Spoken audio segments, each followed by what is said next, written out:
Hey everyone, it's Kabir here. So today we are going to understand the concept called debouncing and throttling, which is very important concept, right? Now, whenever you are going to give an interview of a JavaScript or any like React or Angular, this question is going to be asked. The first question is what is debouncing? Then why you go for debouncing?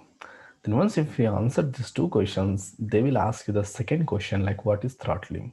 What is the use of throttling? Now, if you answer this throttling concept question as well, the third question, which is going to be 100%, what is the difference between debouncing and throttling? Now, these two concepts look very similar, but there is a very good difference between these two concepts. So we have to understand this from the scratch and in depth.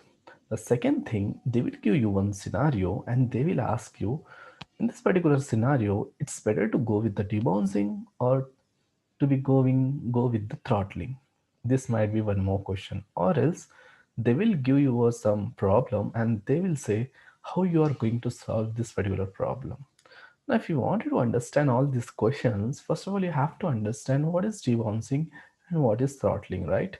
So let us begin our discussion with debouncing. Now, let me create a file called debouncing.html. Right.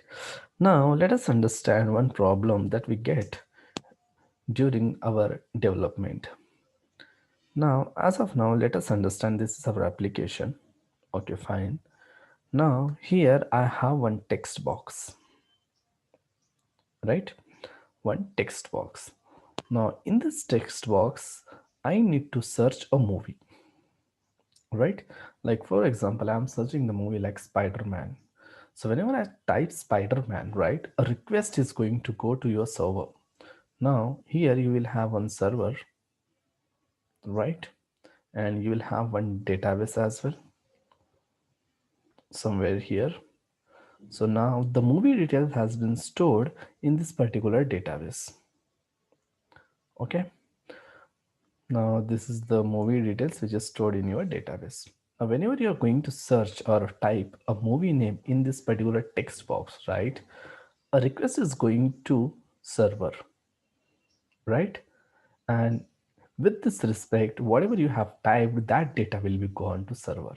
Now what server is going to do, it is going to collect that data. For example, it's a Spider-Man, then it is going to perform some operations. I mean, it is going to execute some logic, then it will connect to database.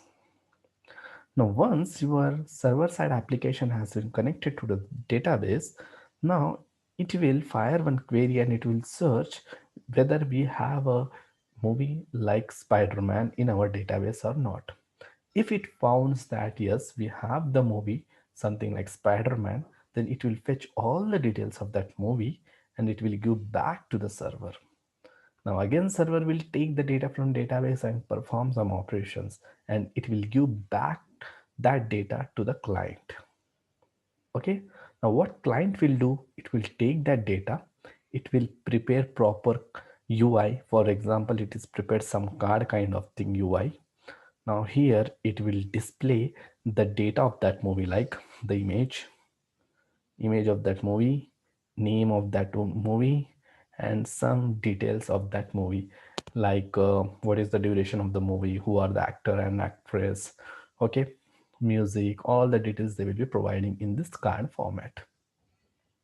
Now see, now this is the higher level flow. Now internally what happens? Now whenever you're typing something like Spiderman, something like Spider-Man, right? A function will be there in your client side. There will be a small function. Let us consider we have small function. Now this function will get triggered, right? What this function will do, first of all, it will take the value of this text box. Okay. Now once it took the value of text box, then it will prepare some Ajax, it will write some code like Ajax call and it will send the request to the server by sending the data that it got from this particular text box. Now, whenever you type yes, this function will be triggered. Then you are going to type like P. Again, this function will be triggered. Now if you are typing something like I, again this function will be triggered. Means how many characters you are typing, that many times this function is triggering. But we don't want this function should be triggered for each and every character. Like we wanted to keep some condition, like whenever you are going to type yes, nothing but you're like pressing key or you're doing some keystroke, right?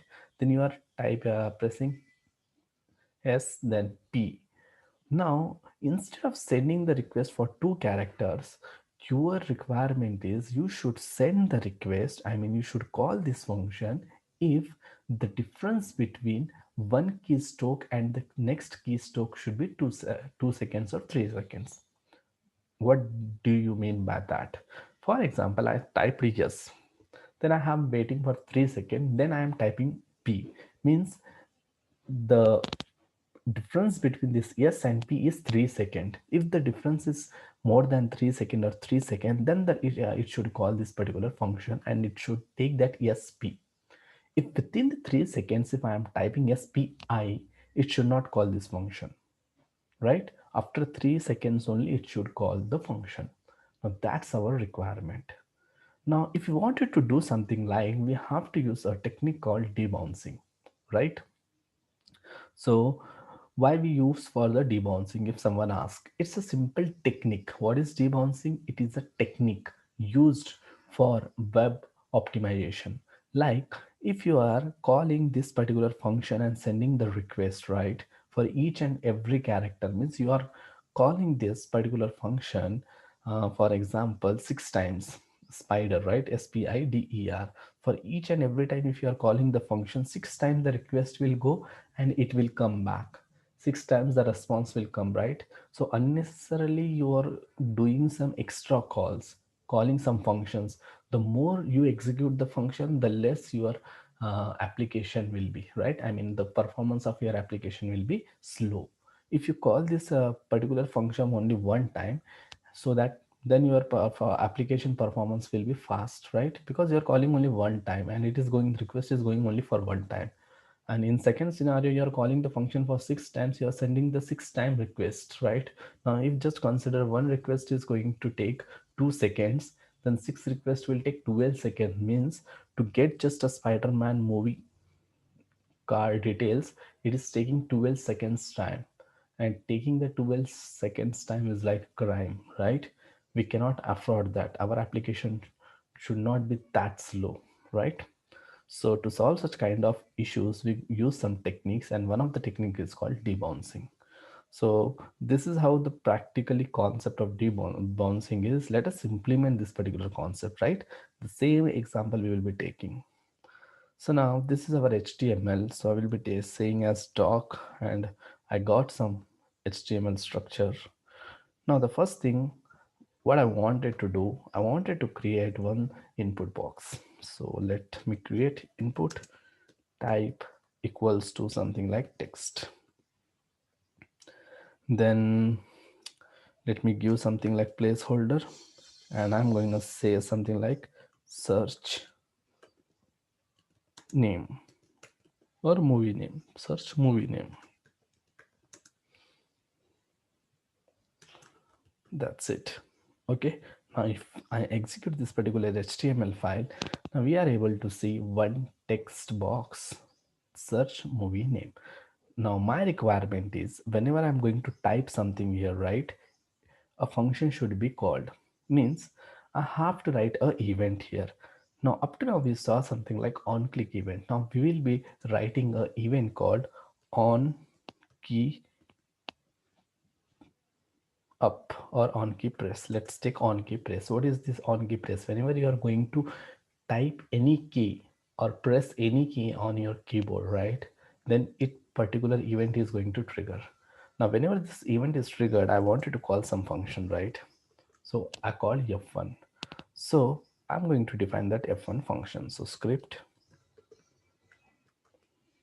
function f1. Yes, I have defined. So my requirement is whenever I'm going to type any key or press any key, this particular function is going to be called. So let us see how this function will be called or not.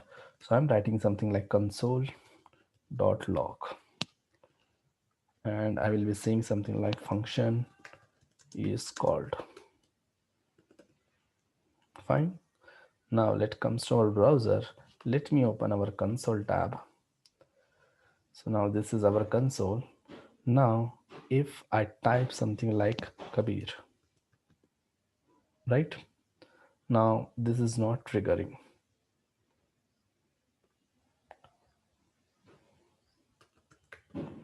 Now this is triggered, right?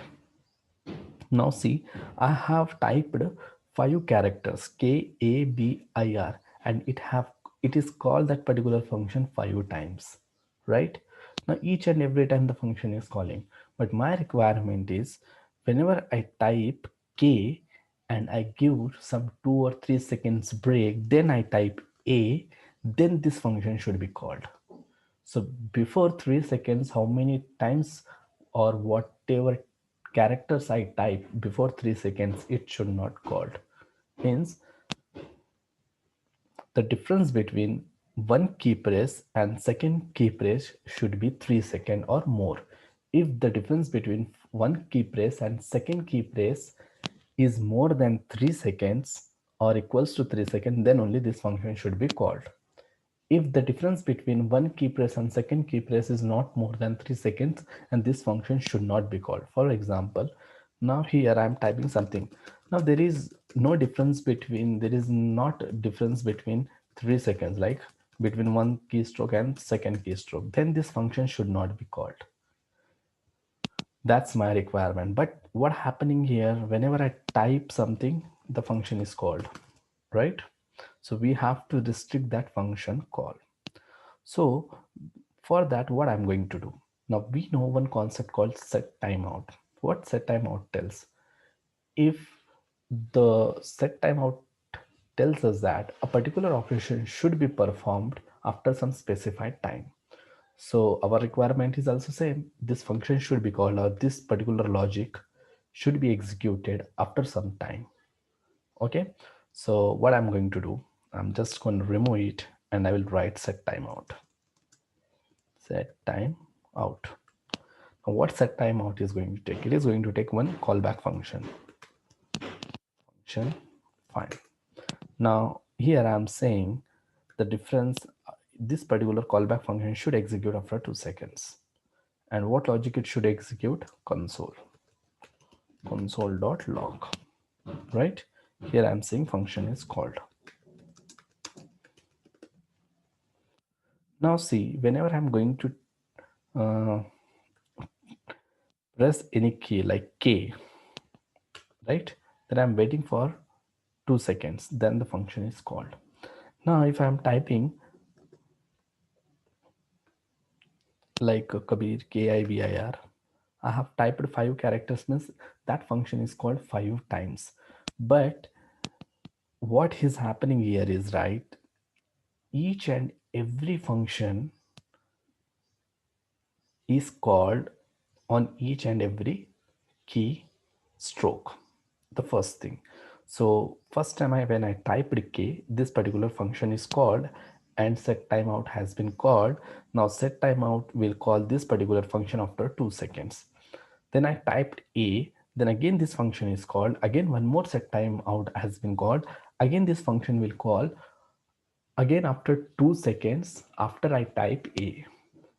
And if I type B, again this particular F1 function is called, again set timeout is called, then again this function will be called after 2 seconds of time after typing B, right?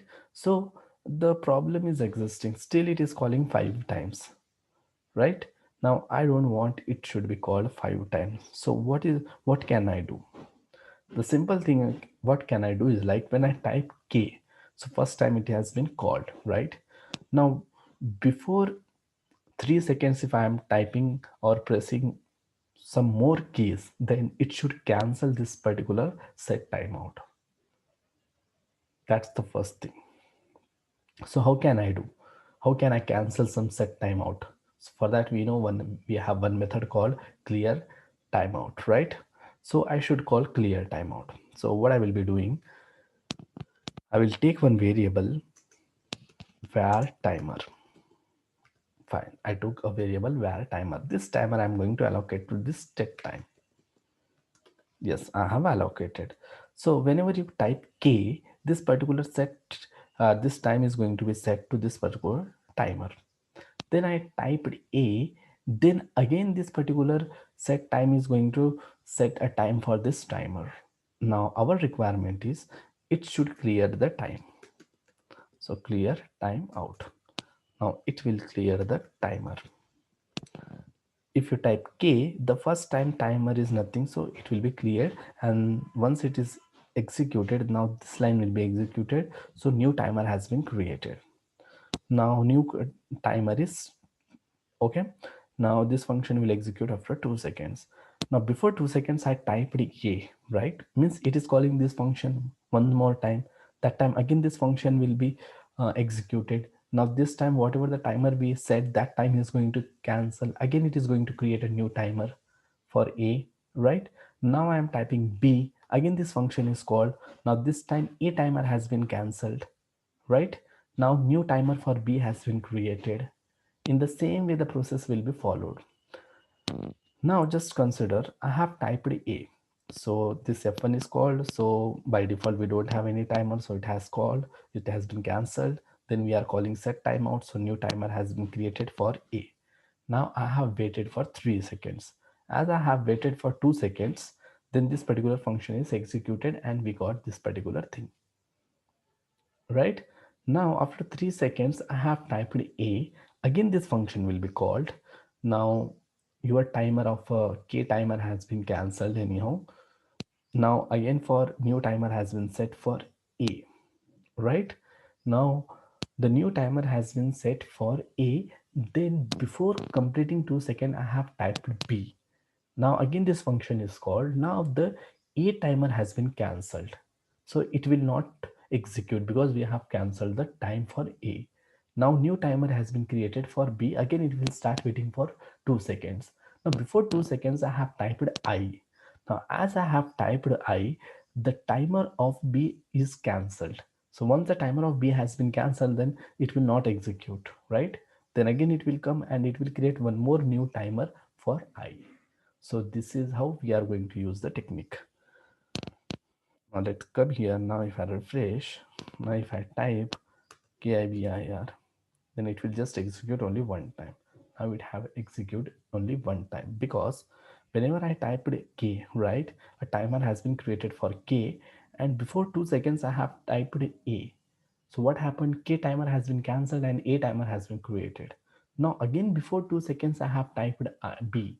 Then what happened? Then again a timer has been cancelled and new timer has been created for b, right. Again before 2 seconds I have created I have pressed I, so again the b timer has been cancelled and new time has been created for I.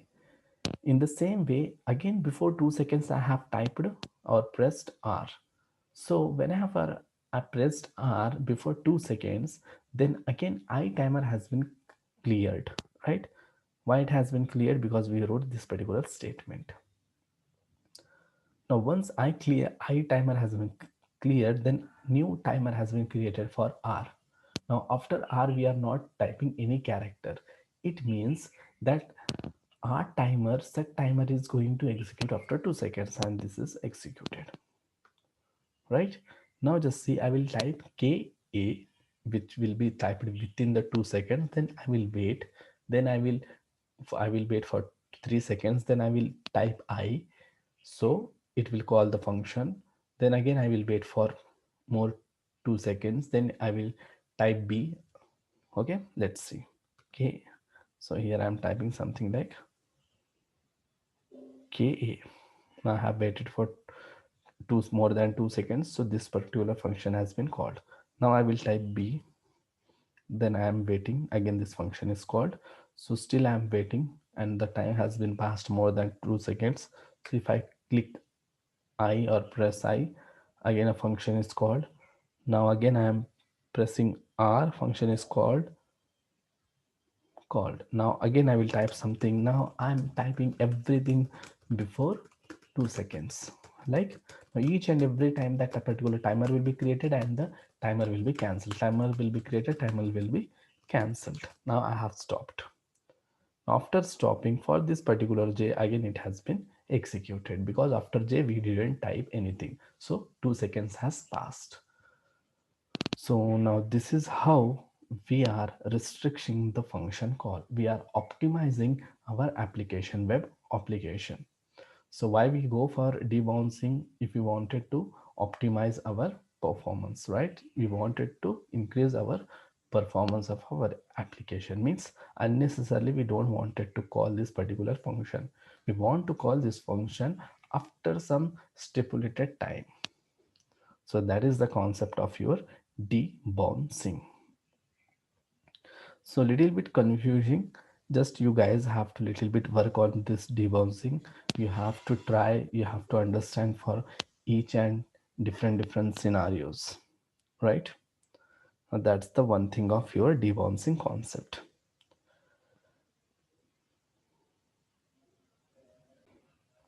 Now let us understand throttling concept, right? Now in the same way, in the same requirement how we have got debouncing, now here I don't want it to stop for 2 seconds or 3 seconds and the function should get triggered. Now my requirement is I will be typing how many times I wanted to type, how many characters I wanted to type. That's my wish.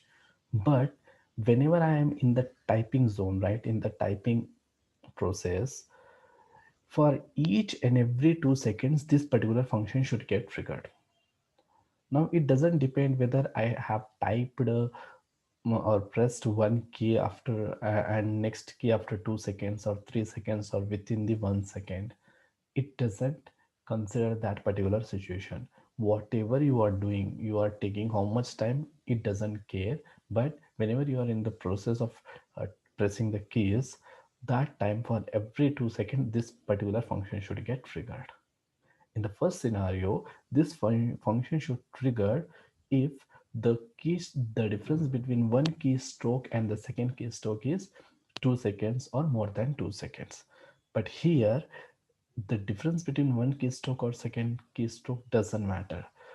But for every 2 seconds, this particular function should be triggered. If you wanted to do such kind of requirement, then we use the technique called throttling. So how we can be doing that? So let us see. Let us come to our file. So throttling.html.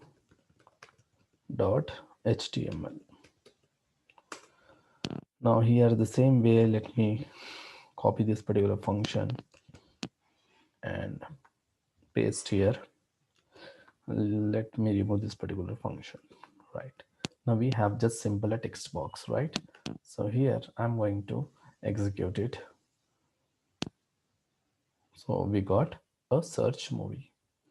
Now here whenever I'm going to key press, a function is going to be called. So I'll be saying function f1. So this particular function is going to call console.log of something f1 is typed, f1 is called,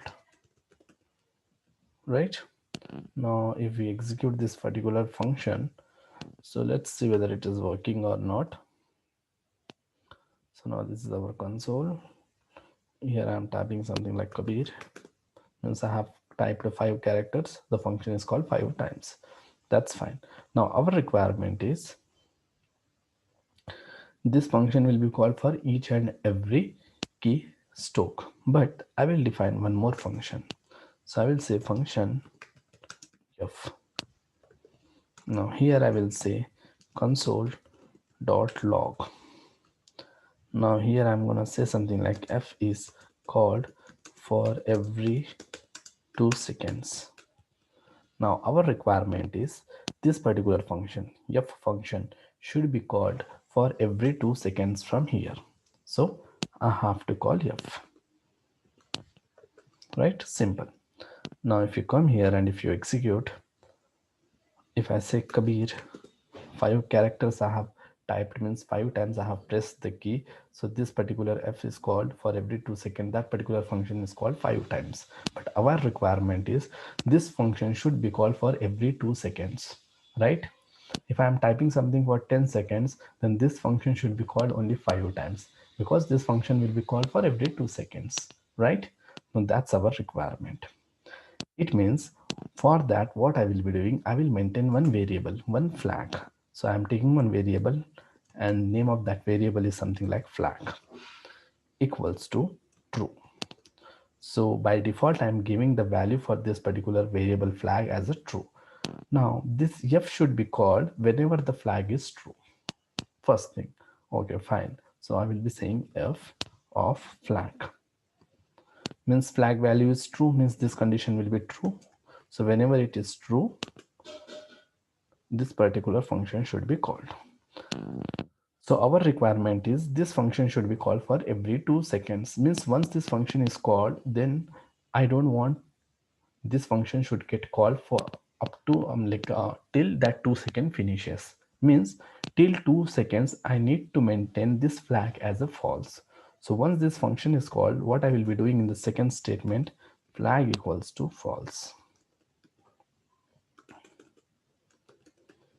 So once the flag is false, then this particular function will not be called. But when this function should be called after 2 seconds, means after 2 seconds you have to perform some operation. So what is the best way to perform something after some time? That is nothing but set. So what I will do, set timeout, then it will take one function. Now in this function, what I will do, I will make again this flag value true. Now when it should be called, this function after 2 seconds. Now just see, whenever I had typed K, then I have stopped for 1 or 2 seconds, then I have typed B. So first time whenever I'm going to press K, that time by default the flag value is true. So this function will, if this condition will become true and this particular function is called and flag value became false, then before 2 seconds if I type A, again this particular f1 is called. Now this time the flag value is false, right? So this particular block will not execute. Then I have typed B after 2 seconds, right? After 2 seconds, this set timeout will execute this function. Now what this function will do, it will make flag value true. Now after 2 seconds, the flag value became again true. So whenever I press some key, then again it will call F1. Now this time the flag value is true. So again this function will be called, right? Again the value of flag will.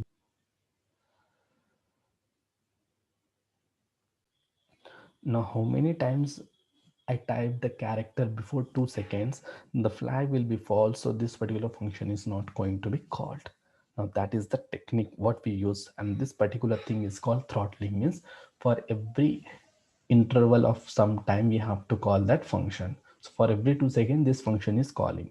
But in debouncing, it will be called if the difference between one keystroke and the second keystroke is 2 seconds or more than 2 seconds.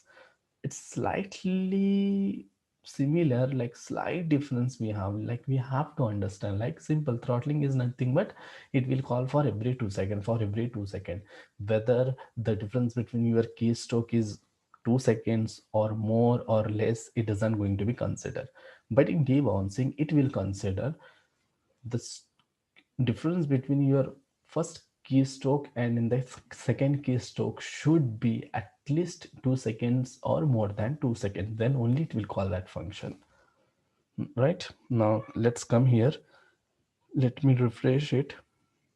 Now if I type something like here, something I'm typing, now that function will be called for every 2 seconds. For every 2 seconds this particular function is called. Now here you are able to see like 1 2 3 4. Now I have stopped the typing, so I'm not calling any function. So at last after 2 seconds that set is called. Now flag is true, so now we are not calling any f1 function, so it is not executing. Now if I start typing, now the 2 seconds has been passed, so the flag value became true. Again it will call that function, so it should be from 4 to 5. Yeah, 5. Now again have stopped for more than 2 seconds. Now again I'm typing here, the last character is T, I'm typing yes, so this will change from 5 to 6. So I have typed yes, and it is changed from 5 to 6. Now this is a concept of your debouncing and throttling. It is little bit tricky. You have to little bit practice, and you have to understand the scenario. You have to practice on different scenarios. Then only you can get these two concepts. And guys, remember, this concepts is confusing. That's why they will ask this concept so much, because whenever you are using something like in Amazon, if you wanted to search a product, right? Something like iPhone. So whenever you're typing IP, so a request will go to server and it will fetch the products which are starting from IP. Like this, if you type IPH, again a request will go. So it will not go for each and every character, right? Here they are going to use something like debouncing and throttling concept. In the same way, whenever you have this browser window, right? Now here you are trying to like increase or decrease the size of your browser, right? Now this time also a event is triggered called resize event. Here also, for each and every resize, this particular function is not going to be triggered. Now it will trigger if the difference between your first resize and second resize is some specific time, then only some function is going to trigger. Now this is a real kind like real-time example of your debouncing and the throttling. And the second is like in Amazon or in Flipkart or any movie search like Prime Video. If you're searching any movie, right, then you are typing the name of that movie. So if you type something like yes, then all the movies related to yes will come. If you type something like ESP, then all the movies whose names start with ESP, that kind of movies are coming, right? So there they are not sending each and every time your a request to a server and fetching the data of that films. So they will wait for some seconds or some specific time and they will send the request. Now this is how we have to use debouncing and the throttling.